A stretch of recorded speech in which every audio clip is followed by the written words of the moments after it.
Miskaweh menuliskan kata-kata mutiara sebagai berikut. Al-haqqu yu'rafu min wajhain. Kebenaran itu diketahui dengan dua cara.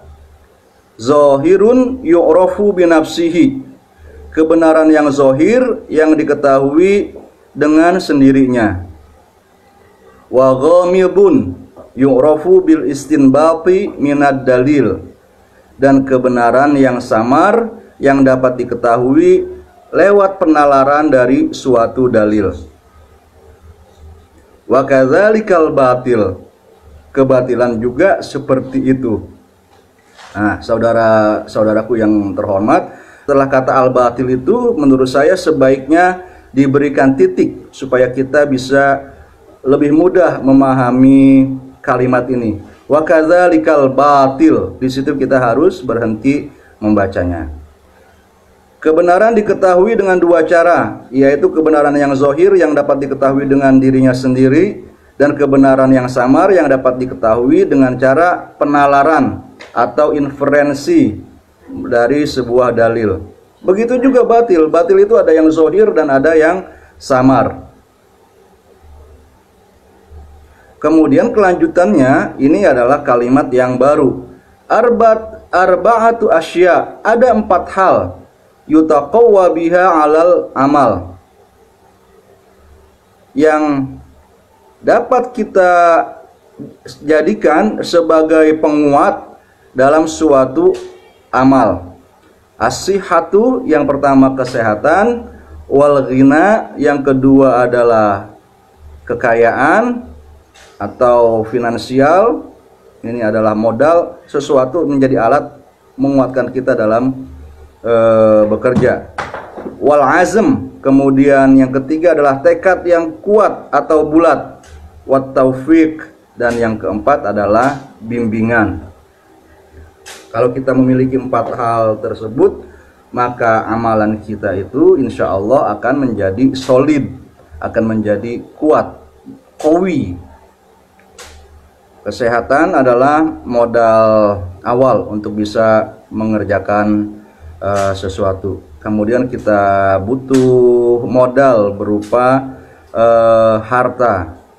Tapi sudah punya kesehatan dan punya modal juga, kalau tidak ada azam, tidak ada tekad yang kuat, maka amalan tersebut tidak dilakukan. Perbuatan atau program atau kegiatan itu harus dilandasi dengan azam. Keterpanggilan juga bisa termasuk di dalam hal ini. Kemudian wat taufik, ada pengarahan, ada bimbingan. Miskaweh di dalam kitab Al-Hikmah Al-Khalidah mengatakan, turukun najah salasun. Jalan menuju keselamatan itu ada 3. Sabilul huda, yang pertama adalah jalan petunjuk, atau di sini bisa kita maknai terang atau tercerahkannya jalan kita. Wa kamalut tuqa, syarat yang kedua menuju keselamatan adalah ketakwaan yang sempurna. Wa thayyibul giza, dan makanan yang baik.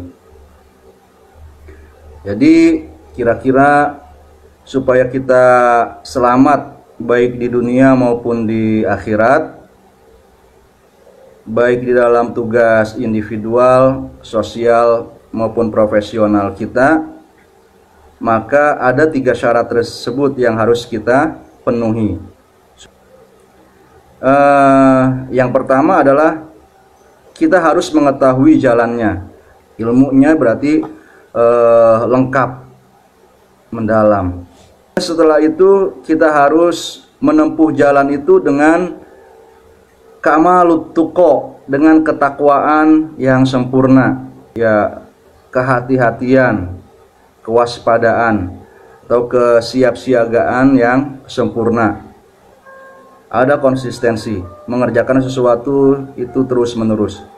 Kemudian ada istilahnya persisten juga selain konsisten, berusaha untuk terus maju atau ulet. Kemudian selain itu ada toyibul giza, makanan yang baik.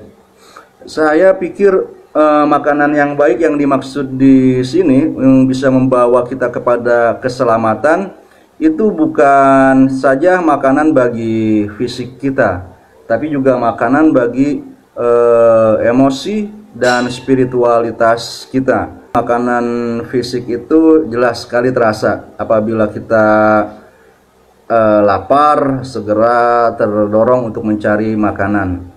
Apabila terasa haus, terdorong untuk mencari minuman. Akan tetapi untuk makanan emosionalnya ini kurang tercerahkan lah, kurang mengetahui.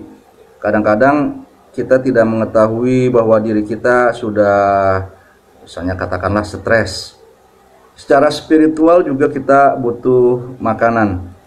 Keberadaan ulama atau keberadaan orang-orang yang memberikan nasihat bagi emosional dan spiritual kita itu juga sangat penting.